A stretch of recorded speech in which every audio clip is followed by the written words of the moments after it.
Oh, wow. We got a dead bird in there.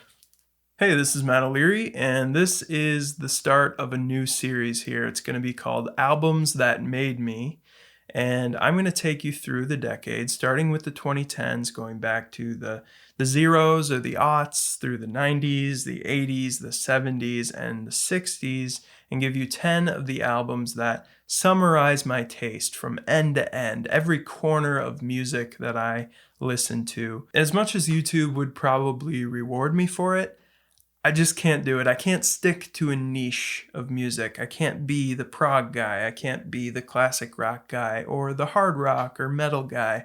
I can't be the electronic or indie rock or indie pop or jazz rock guy. I kind of like all of those things and find interest in many different places. So this is that. The albums will range in genre, but they'll also range in popularity. And there is some ubiquitous stuff on here that every fan of rock and pop music from the last 60 years will be well aware of. And I've also got plenty of deep cuts. Which brings me to my first album. This one is truly weird. It's wacky. It's singer-songwriter in the truest sense.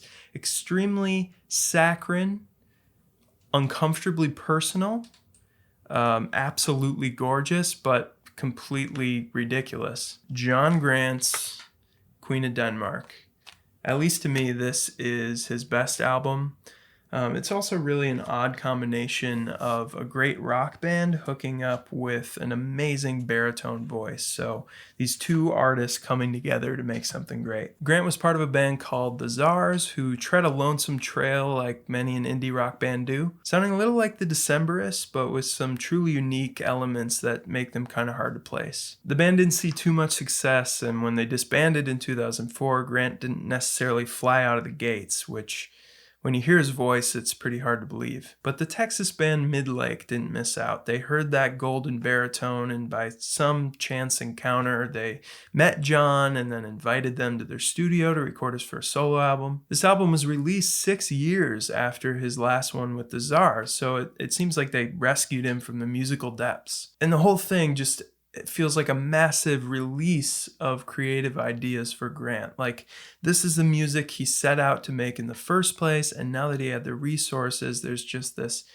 overflow of ideas, and it really is an artistic peak. Grant's voice is rich and lush and effortlessly masculine, I might add. And so is his piano playing and really the whole instrumental palette. It's so warm, and right from the first track, TC and his Honey Bear, you'll hear Midlake's soft rock approach, warm acoustic guitar, and a very mid-century bass tone for sure. Very earthy percussion, and there are plenty of strings and Baroque touches on this album. Even this very operatic soprano voice on this opening track, adding some gorgeous harmonies. That particular choice to add that ironic soprano vocal really sums up the album, because everything on its surface here is extremely wholesome. You got Grant's sultry voice and classical piano and, these Baroque touches and 70s soft rock. I mean, it all evokes a very deep respect and reverence for tradition. Yet, there's a cynical twist. There's a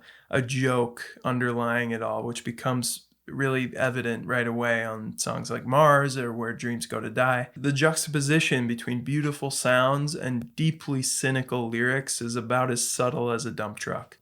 Baby, you're where dreams go to die. I regret the day your lovely carcass caught my eye. The way this is delivered with the utmost sweetness and sincerity. I actually remember where I was when I heard this song. I was walking to class. It was my master's program. It was the winter time. Very few songs make me physically cackle, much less even smirk, but this one was just a full belly laugh. Grant's biting wordplay continues across the album, like on Silver Platter Club, where he laments his lack of talent and standing in the world through this jaunty carnival number like something from Sgt. Pepper. I wish that confidence was all you could see in my eyes, like those interviews in locker rooms with talented sports guys. I wish I had no self-awareness like the guys I know who float right through their lives without a thought. As he's singing this, he got this beautiful little brass and flute arrangement in the background. It's genuinely hilarious. It's deeply irreverent, and More than any of that, it's seriously wonderful songwriting. Sigourney Weaver is another highlight among highlights here. It's got this lovely verse melody that breaks into one of the catchiest choruses on the record.